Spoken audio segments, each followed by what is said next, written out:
This is a TalkStation original podcast. On this week's episode of the Paper Boys Podcast, JJ and I talk to high school football coaches BJ Frazier at East Carteret, Andrew Gurley at Croatan, and Daniel Barrow at West Carteret. We talk about their teams and the upcoming season. It all starts right now on the Paper Boys Podcast.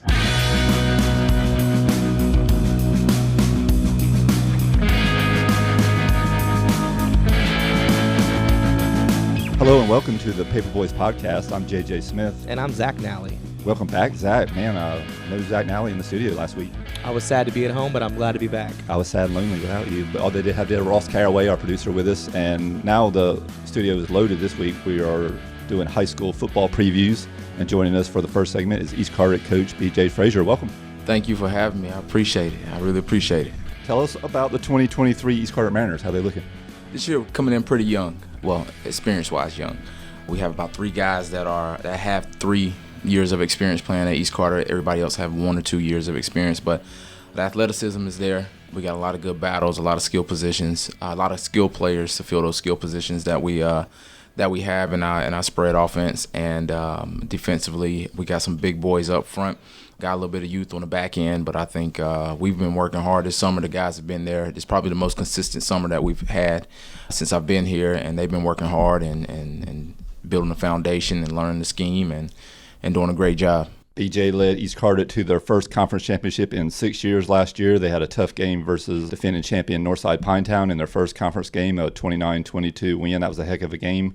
After that, they just started walloping people. It was like 50-something to nothing. It felt like every game. They ended up scoring 240 points in 5 conference games. They only gave up 70 and just rolled. And I know that was an exciting season for you. It was. To be honest, the start of our season, we had no identity. We had athletes with no identity. The first 2 games, we played Swansboro and Aiden Griffin. We won pretty big in those games. However, a lot of our plays, to be honest, was flukes. We missed a lot of blocks up front. We just had athletes to make big plays after that with Jacob Nelson and Antonio Bryant. Whereas the next 2 games where it came with White Oak and Croatan, very good coaching staff, they were able to see those things. They actually expressed those things. Like, they were able to see some of the things that we seen, and we knew we had to correct it. But when you have teenagers who are getting some success, they don't want to fix what's in their minds not broken. However, we want to continue to develop. So we've been using that last year, that we want everything to be intentional, everything to be on purpose. And that's what we did after the West Carteret game, where we look back and we seen where there was a lot of mistakes, a lot of points left on the field. And we just took it from there. We knew Northside was going to be tough coming in. And after we got that first taste of victory, then we just continued to roll. Yeah, you mentioned that Swansboro game. Last year, I got a little egg in my face. I was telling people before last season that Swansboro was going to be pretty good, and I was excited about the development that they had coming in. And, boy, that game against y'all really shattered that illusion, and then they ended up, I think, finishing 2-A, and I think they'll bounce back this year. But this is you coming into your 7th season with the program. You've seen a few teams come in. After what you've seen so far this summer, at the beginning of this new season, you mentioned identity last year. Do you feel like there's an identity with this team yet? Do you know what that's going to be? Yeah, I think we do have our identity right now. I think we continue to build off of it, but with the inexperience, there's only so much you can do right now because their mental capacity isn't as high as the guys that have experience, because We're still teaching football. I think that where we're at, we are already further along than what we were at this point last year. I think we are at a point of where we were going into conference last year with knowing the offense and how much we got in. Although it's still much more out there that we want to put in, but again, we don't want to overload them because of their mental capacities and stuff. Yeah, it's still early. Makes sense. Oh yeah, it's still very, very early, and we were fortunate enough to have, like I said, good numbers all summer long. So they were there to learn it. They got their huddle. We install something new every day, a new wrinkle into it. One to get them moving, get them motivated, and then also I feel like you said with the Swansboro team, we actually scrimmaged them tonight. Oh wow! Yeah, we scrimmaged at Swansboro tonight, and again, you never know what you can get with Swansboro. Sure. We've seen them throw the ball. Shay does a great job over there, and they got a quarterback. And I'm telling you, last year during the JV game at halftime, the quarterback that's starting this year, he was throwing on the field. He launched it about 60 yards in the air.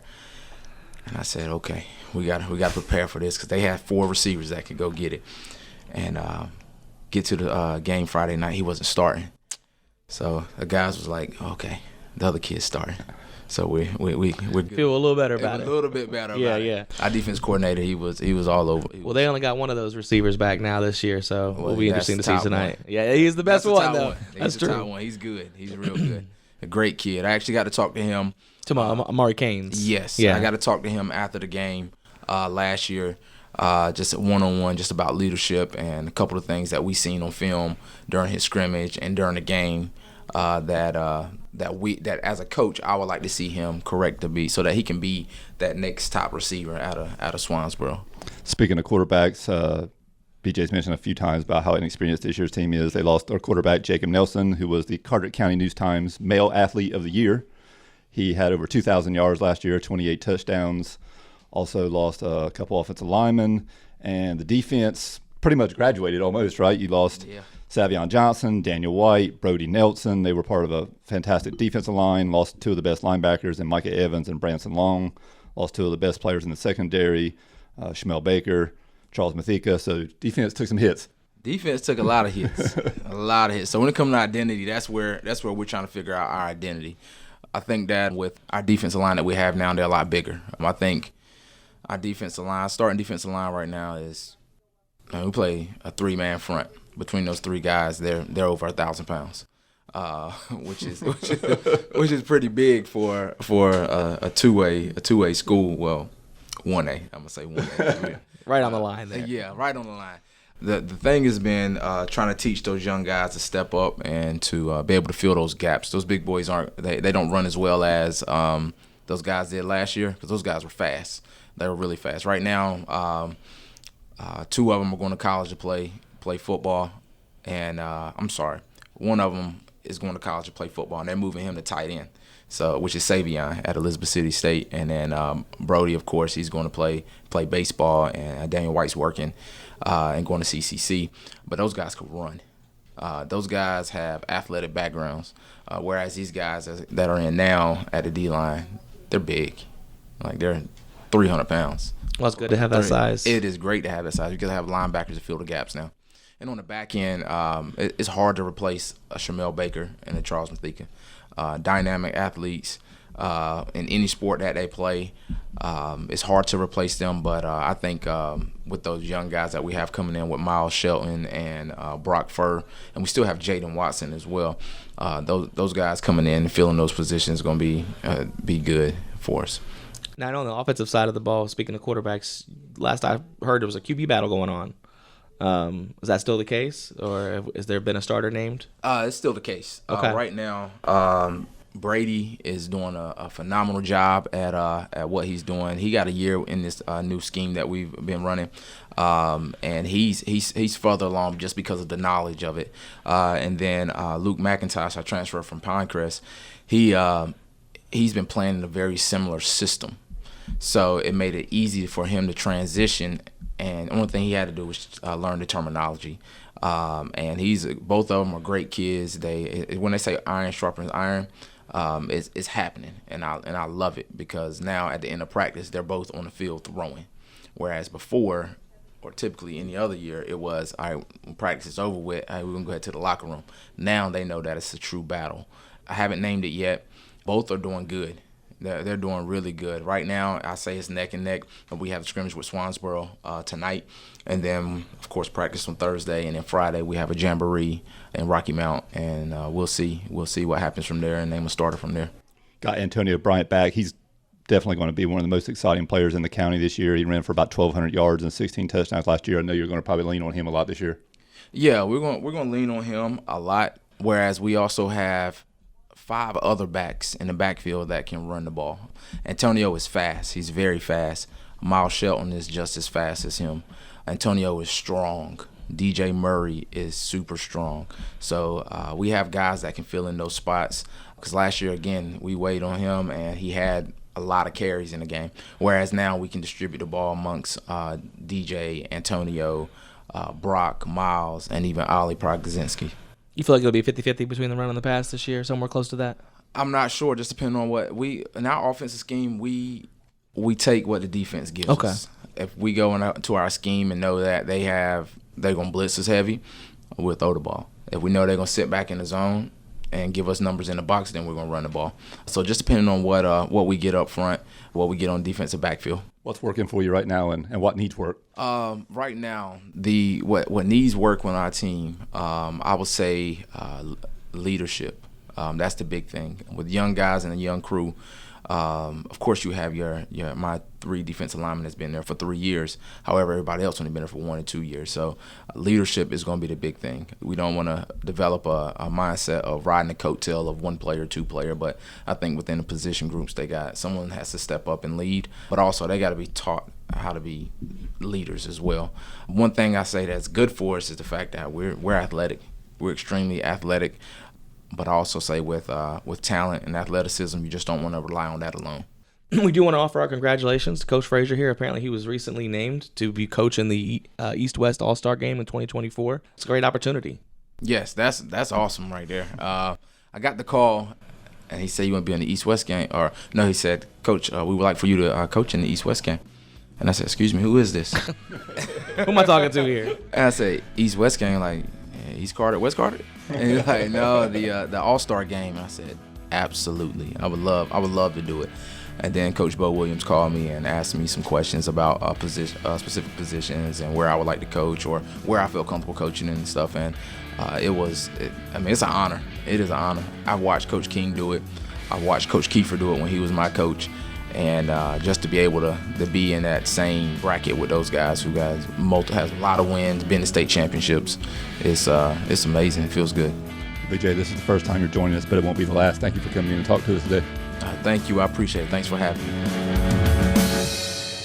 This episode is brought to you by RE/MAX Ocean Properties of Morehead City. Picture yourself waking up to breathtaking sunrises, strolling along the pristine sandy beaches of the Crystal Coast, and indulging in the tranquility of seaside living. That's what Realtor Jimmy Paler can help you find. Take advantage of his years of experience and dedication and let him guide you through every step of the home buying process, ensuring you find the perfect property that suits your style. A home is more than a place you go after work. It's where you invest in your well-being, where memories are made and cherished for a lifetime. Don't wait. Start your home buying journey today. Let Jimmy Paler and RE/MAX Ocean Properties make it happen for you. Come visit their office at 3326 Bridges Street in Morehead City or give Jimmy a call at 252-342-0802. That's RE/MAX Ocean Properties at 342-0802.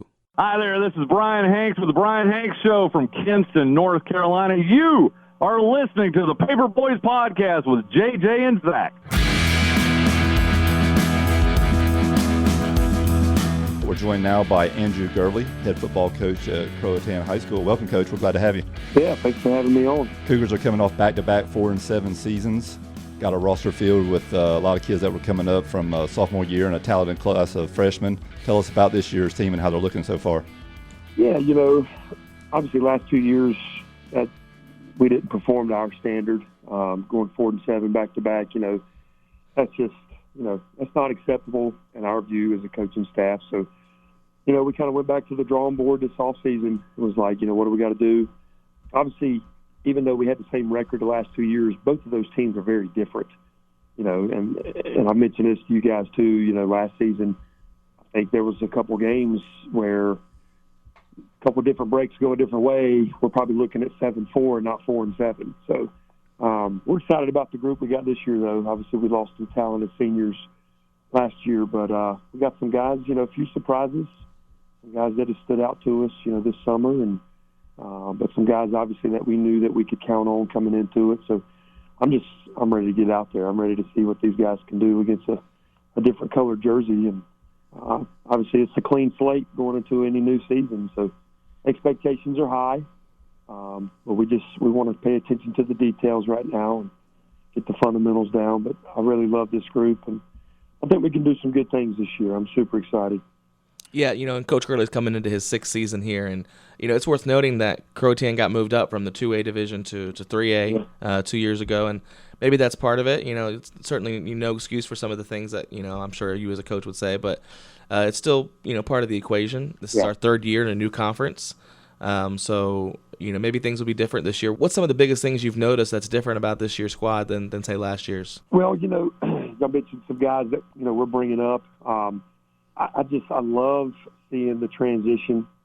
To me, the biggest jump that a high school football player can make is from sophomore year to junior year. I feel like you see more growth. obviously we've had that with our guys that have made that jump from one year to the next. I feel like I love the leadership that I've seen so far in the first 2 weeks, and not even that, but the summer and the spring and stuff like that. I think of guys like Max Cardona, Nate Bowl, Coleman Davis, just to name a few. Like, I could just tell like a year's difference has made a big deal with those guys. They're more comfortable being leaders, being more vocal, leading by example, and I think that's helped a ton. Because obviously, those guys last year, maybe they didn't feel comfortable doing it last year, so we didn't really have that from those guys. So now that we have it this year, that's been a big deal. I think another thing too, we're doing a few different things defensively, and I just, we've kind of, like I said, got back to the drawing board. And I tell you, like, there's some things that when we kind of reevaluated ourselves on the defensive side of the ball last year, some things that we felt like we had to really hit on this year. We've done that, and it's made a huge difference, I feel like, for us defensively. Like, certain things that we've kind of brought up, like details to pay attention to, that we're putting, into focus now on the field, I think has been a huge improvement for us. So I'm excited to see it carry over into scrimmages and games. And I think we'll see a big difference just on that side of the ball. Well, I know defense is big for Croatan football, and so is running the ball. That's what the offense has been geared around for probably most of every year that the program has been in existence. Certainly it has been the case under you. And, you talk about guys making a jump from one year to the next. Last year you graduate running back Braden Stevens, who rushed for 1,600 yards and 18 touchdowns. But the year before, he had only run for 696 yards and 6 scores. I think he was splitting carries with Alex Barnes. So that was somebody who, when he made the jump from junior to senior year, I didn't know what to expect, and he really surprised me. And I know that if you can run well, this system will help you put up some numbers. You've got a guy in the back now. I think the lead prospect for running the ball is Josh Steffi. This is a guy who rushed for 434 yards and 3 touchdowns last year. Do you feel like he's in line for a jump coming into this year?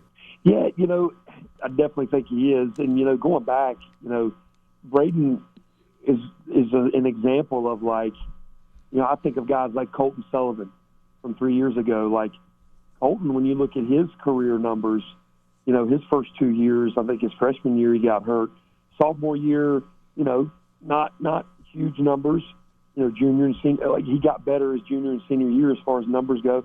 I think Sam Nave, you go all the way back to Sam. I mean, even with him, his junior and senior year were monster years. And you look before that, it just wasn't what you would have thought looking back. And, the same with Braden.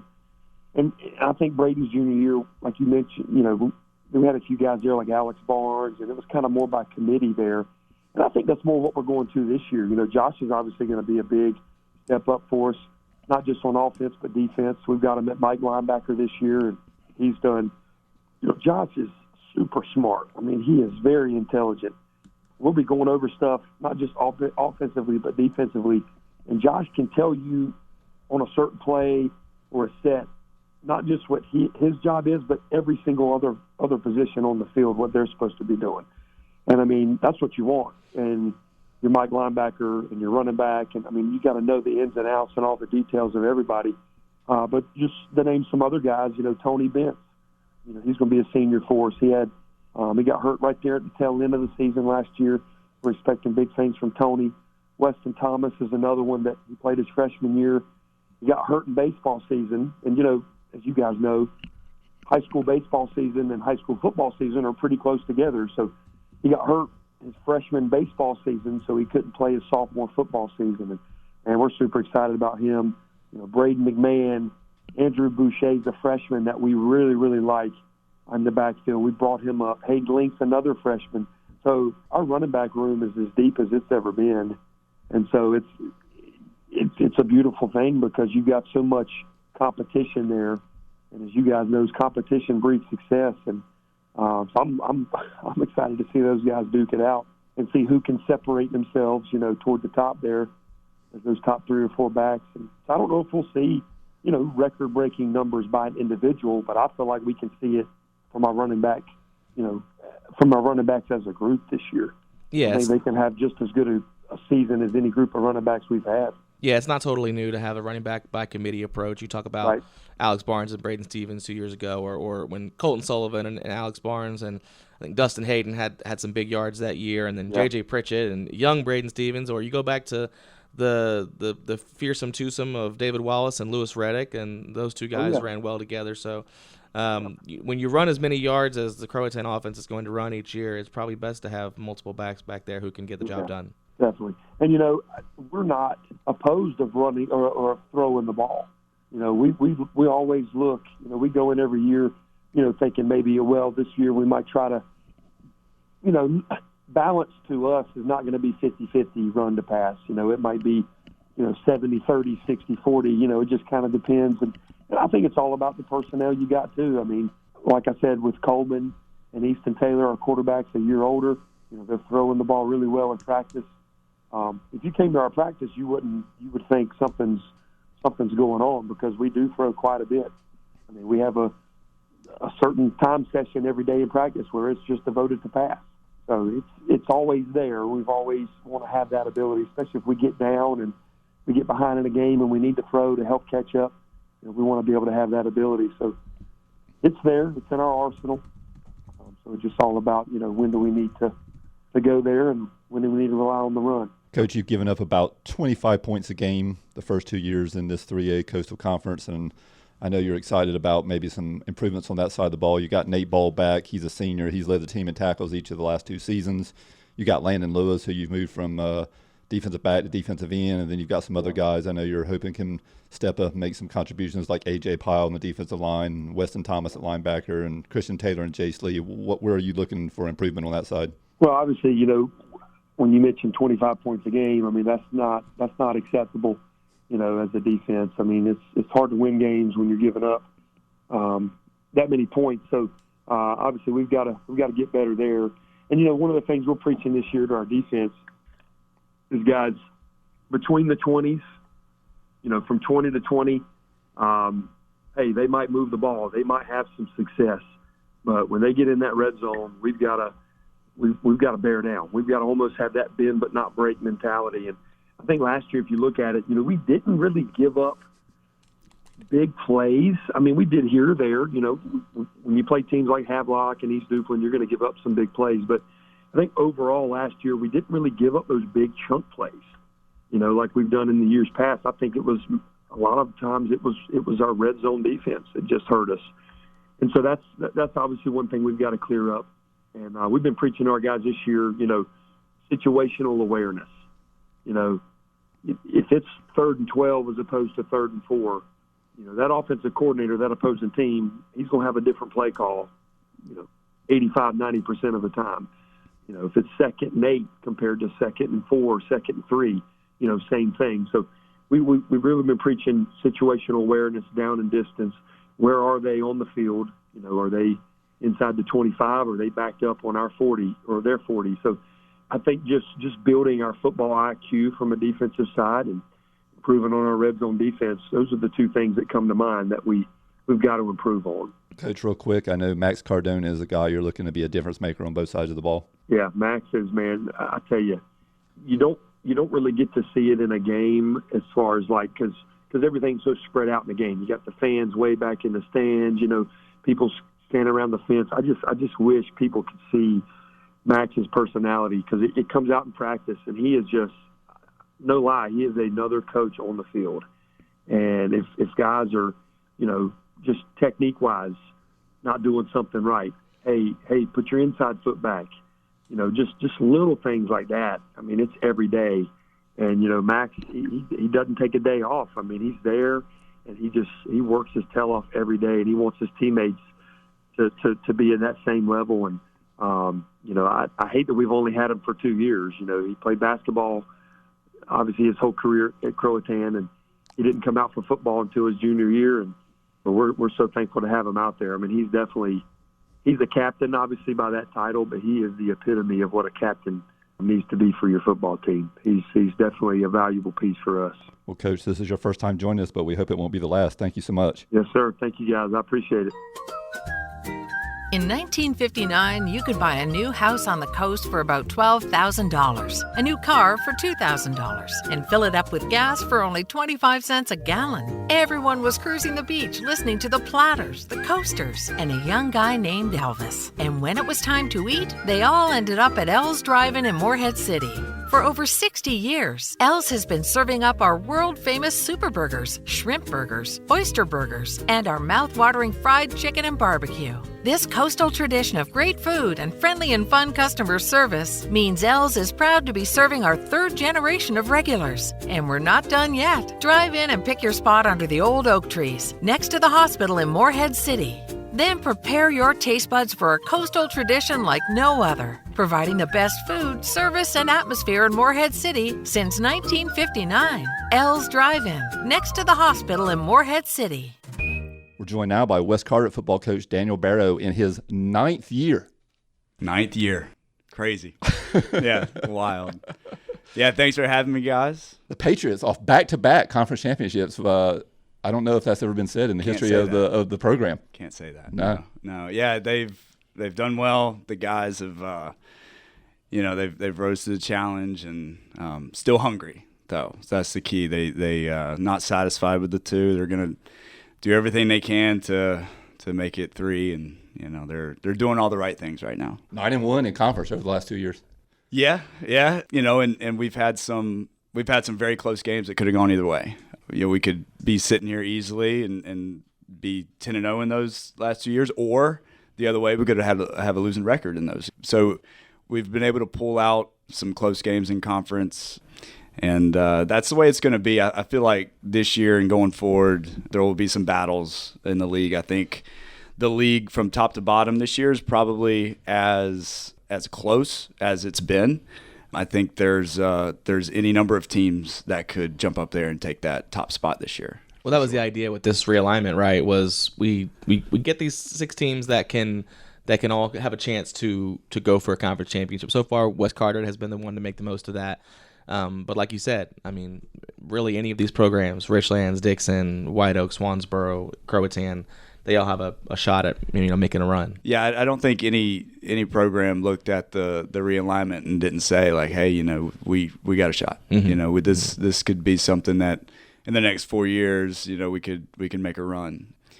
We've been able to put some things together and be fortunate enough, like I said, be able to eke out some close wins. And it was a 3-way tie last year. We've won it outright the first year, and I mean, who knows this coming up year? Like I said, there's a lot of good teams in that league now that could jump up and take that thing. So you guys are coming off a 7-4 overall record and 4-1 for that 3-way tie in the conference.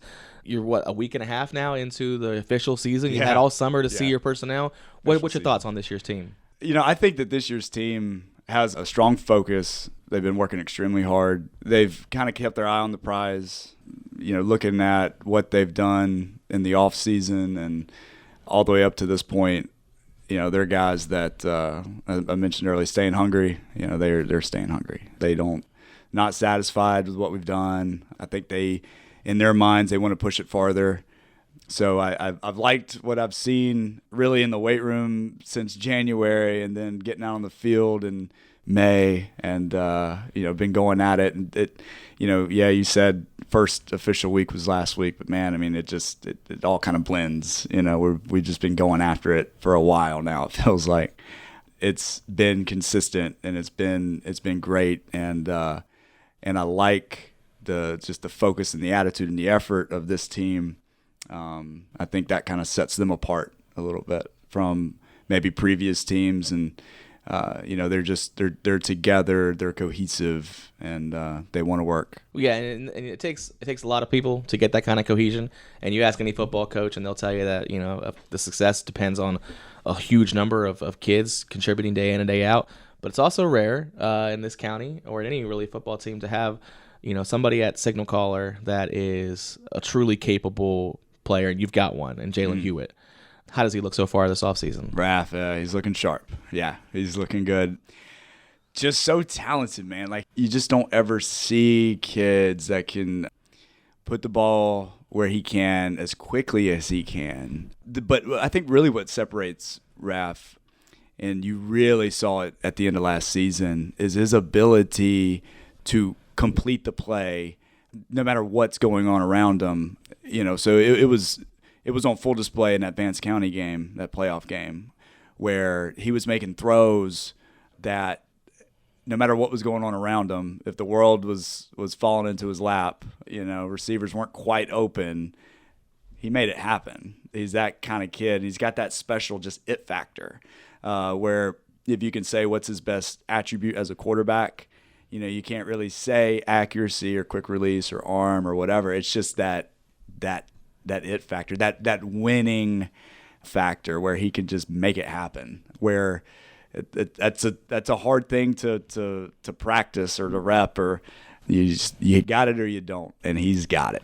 And he's coming off a season where he threw for 2,257 yards and 23 touchdowns. Like you mentioned, down the stretch, he got better. He eliminated some of the interceptions we saw in the first part of the year.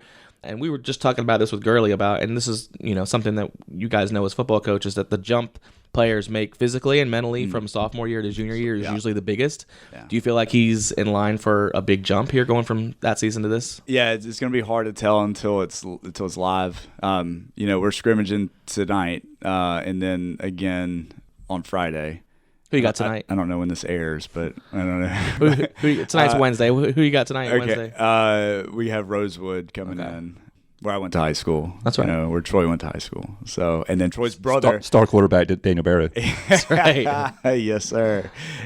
Troy's brother is now actually the head coach there. He just got named this year. Anyway, so they're coming in, and we're going to South Lenore on Friday. So, even with these scrimmages, it'll be good, but it's still not quite a live game, and it's going to be hard to really, because I fully expect him to look great tonight and for him to look great Friday, and I think he was going to have a fantastic year. But to actually see the jump, I think we're going to have to wait until showtime. Daniel mentioned Raph a few times. His nickname is Raph, short for giraffe. Right. Yeah, that's right. Yeah, that's right. That's right. And Zach mentioned his improvement last year. He didn't hit the 280 mark passing yards in his first 8 starts, and he did that in each of the last 3, threw 13 touchdowns and no interceptions. Yeah, so that was the biggest thing, is protecting the ball down the stretch. And I think that was something he had to kind of work through. It's one of those things where plays that you can make up to that point in your life, as a middle school player, JV player, like throws that you can make, plays that you can make, boundaries that you could push, maybe weren't there as a varsity football player, and you had to kind of learn that and what it meant to protect the ball and trust his reads. And I think what you saw down the stretch was the evolution of that, of him of settling down, learning the game as a varsity football player, the speed of it. And once he did, he clicked, like you said. I mean, protected the ball outstanding. That touchdown to interception ratio, you can't get much better. And it was a learning process. But, the thing is, as coaches, we knew that he was going to get it, that he knew that there was going to be a learning curve. Once he got past that, man, he was good to go. But it did. It took a few games to get under his belt, like it would with any sophomore starting quarterback or freshman starting quarterback or whatever situation you may have. But he did, and he came through it. And now the hope is that he picks up first game just where he left off at Vance County. So. And then you've got his equal on the other side of the ball, your quarterback of the defense, middle linebacker, Keegan Callahan, the News Times Player of the Year last year. Yeah, Keegan, he's not a bad football player either. He's pretty good. He's pretty good, yeah. Keegan's the man. He's put on a lot of size and strength this offseason. Jeez. I think his 40's gotten a little bit better. He's actually going to take a pretty big role in the offensive side too this year. So you'll see him on both sides. Obviously, he's been extremely impactful as a middle linebacker over the last 2 seasons. And I think that's where he probably projects next level. He's got a nose for the ball, kind of guy that, man, no matter what happens in front of him, he just kind of finds the way to the ball carrier. He just got a knack for it.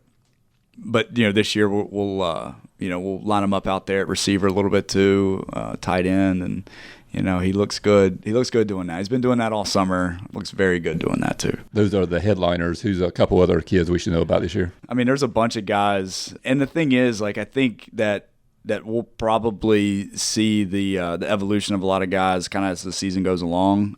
There might be guys that you guys are writing about and calling their names a lot more maybe at the end of the season or at the beginning as they kind of develop. But, I mean, there's a handful that I think that offensive line unit that was all juniors and sophomores last year, I think they've taken a big step forward so far this year looking at them. I mean, all those guys have really, really improved from last season. We had a bunch of young skill guys last year that are back and they're better than ever.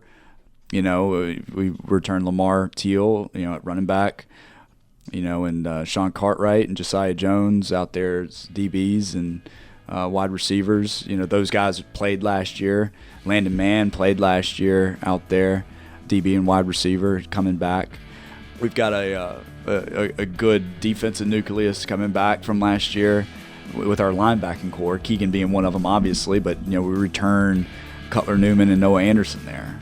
Who started last year. So, having those positions back with that sort of varsity experience is massive. Coach, we're thrilled that you were able to join us today, and it's the first time, but we know it won't be the last. Yeah, I hope not. I want to be one of the first guests when y'all blow up as a national podcasters. Thank you, man. All right, thanks. Carteret County Speedway honors the great Davey Allison this Saturday, August 12th. The Davey Allison Memorial and the Donnie Allison Legacy Series, plus Bomber Event, the Southern Ground Founders, and more this Saturday. Tickets just $15. Kids 10 and under free. Plus military discount to active and retired military with proper ID. VIP seats, trackside spots, camping, and Moonshiners Restaurant. All at Carteret County Speedway. The Davey Allison Memorial this Saturday. Green flag drops at 6. Get your tickets online at CarteretSpeedway.com. Are you ready for some football? Oh, God. Are you going that direction here with this? It is football season. We are so excited. But my best Hank Williams Jr. impression, you didn't like it? I thought it was pretty I could have good. worked on it a little bit more. Should I do my Carrie Underwood? Oh, you got one? No. Oh, No. wow, that would have been great. No, but truly, this is the best time of year for sports writers. I think of the the commercial where the parents are taking the kids school shopping, and it's the most wonderful time of the year. That's always like in the back of my head this time of year. And it's no disrespect to the other sports. It's part of it is it's been summer, and it's just there's not a lot of sports going on in the summer. 2 months. And now, boom, fall hits, and it's football. And I mean, high school football is special. It is special. People, but even you follow reporters on like Twitter that they work at the News and Observer or even larger cities, and they just talk about how that they're covering college or NFL, and they're just like, man, there's something about when I was a prep sports reporter and covering those football games on a Friday night when the whole town comes out. I remember Kemp Ewing was a coach at East Carteret a while back. Sadly, has left us. And he said he always wanted to coach in a town where the only thing working on a Friday night were the stoplights. Yeah. That's that nostalgia, it's that community. That's right. Yeah. I mean, the moment I step out onto the field for that first game, boy, there is something there. The crowd is filled with the stands. There's the cheerleaders. The band comes out and does the Star Spangled Banner. The banner, and then they come through the banner at the top. It is, there's. When you've been doing it for this long, it's a job, of course, but there are still moments that aren't from performances on the field or on the court that get you excited, and that's one of them. Goosebumps. Yeah. And then you get the county games and the mullet bucket. It gets right into that. It's a lot of fun. Yeah. Well, let's talk about conferences a little bit. We got the 3A Coastal Conference, which last year was a three-way tie between White Oak, West Carteret, and Richlands, each 4-1. Croatan was fourth at 2-3. Swansboro really struggled, which we didn't expect. Went 1-5, and Dixon's 0-5. Swansboro 1-4, and Dixon 0-5. If you talk to any of the coaches from that conference this year, they think it could again be a three-way tie that's pretty wide open. Yeah, this was the point of this conference, right? And again, we don't mean any disrespect here, but when you share a conference with teams like Jacksonville, teams like Havelock or Northside Jacksonville when they're in their prime, South Lasanza when they're in their prime, you're going to have a tough time. Yeah. West Craven, New Bern. So these teams were all put in their own conferences, and they left these 6 schools together and said, you get 4 years. Make the best of your opportunities. Yeah. Those years it was like, who's finishing second? Sure. Yeah. That's right. Yeah.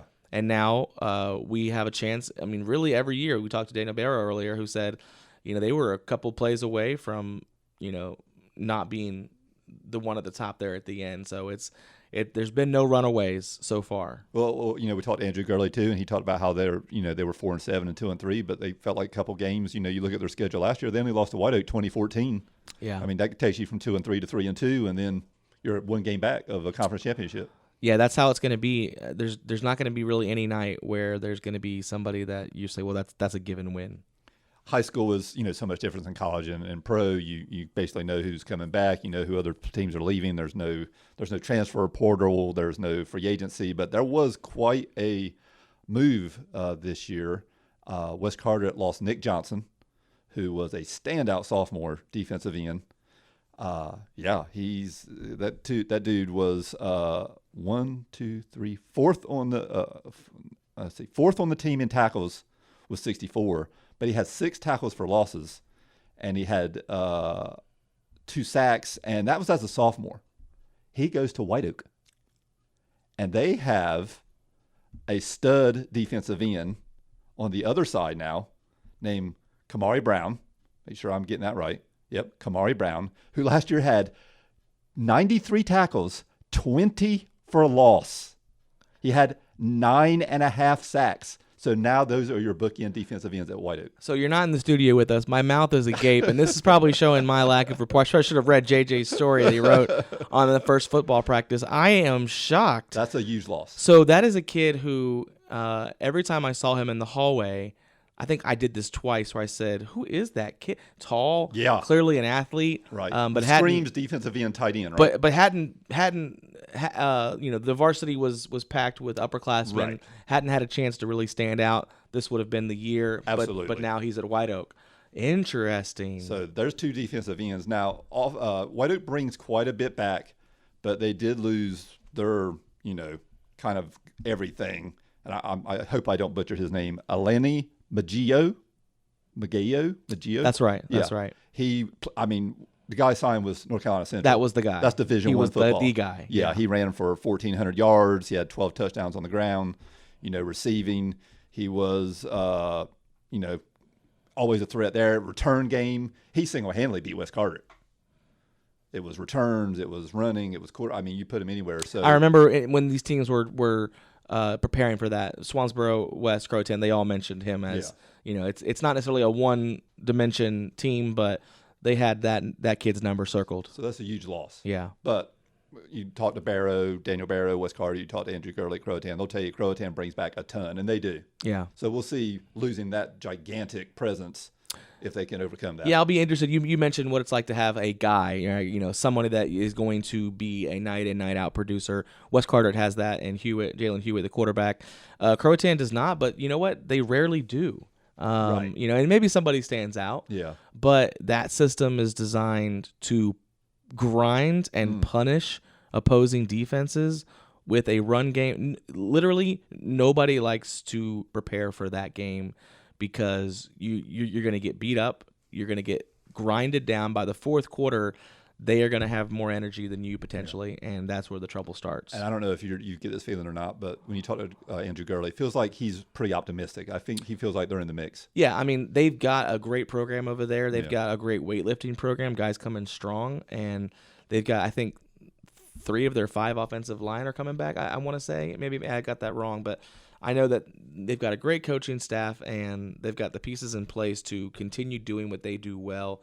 And the way that they play, they keep games close so that it could very easily go their way each and every night. A name we haven't mentioned earlier in the podcast is Josiah Jones. I know that's a kid at West Carteret that Daniel Barrow is thinking could make a huge difference. And he's one of, you're talking about Nick Johnson, who's no longer there, but Cutler Newman, Josiah Jones, Josh Johnson, they had a sophomore class that really... Yeah, West is like that every year where guys show up. Yeah. And like you said, earlier, you may not know them at the beginning of the year, but by the end of the year, you will know their names. So I mentioned earlier, Swansboro ended up being a much different team. We thought they were. I really thought they were going to be better. This year is kind of the same thing. People are saying they're going to be better, right? I think they had there was some character issues last year, and Shea Townsend has mentioned that. But they have a guy at quarterback, Ryan Brinkley, that they are very fond of. if you ask these other conference coaches when they've gotten together for camps, jamborees, or whatnot, that's the one they're pointing at. He's a junior. All pops out of his hand. Yeah, right? he is somebody that can sling it. Now he lost 3 of his top 4 receivers, but the one that's left, Amari Canes, is very talented. He's been starting since he was a freshman. They have 3 of their starting 5 offensive linemen come back, and that has been an issue for that school is having presence up front. They're going to have that this year. So Richlands is kind of the dark horse. People don't really talk about them that much, but they're conference champions. And they bring back their quarterback was a sophomore, Simcoe. Their top running back last year was a junior, Mack. Defensively, I think they bring back, I think they lose their top 2 or 3 guys, but they had some sophomores and juniors in that team, so they could be in the mix too. I mean, they were a 3-way champion last year, so I would expect them to come back and do something. If you had to predict an order right now, what do you think you would predict? That's tough. Yeah. In that conference. God bless Dixon. They're probably no. That's probably not it. That's not their sport. But the other 4, the other 5. Excuse me. You could throw them in a bag and pick them out, right? I think quarterbacks play a big role in high school football. Absolutely. It's nice to have a running game. It's nice to have a good defense, but I think Wes Carteret's guy, Jalen Hewitt, is going to give some trouble. You bring up that White Oak defense.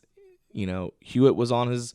Was running from defenders last year, and if they can keep him protected, then that's great. And if they can't, we'll see. He's got a quick release. That'll help. Yeah, but Croatan and Swansboro, you cannot dismiss them. Yeah. We'll have to wait and see. Over on the other side of the bridges, you got East Carteret, who won their first conference championship in 6 years last year. They dominated. I mean, the first game was great between them and Northside Pinetown, 29-22.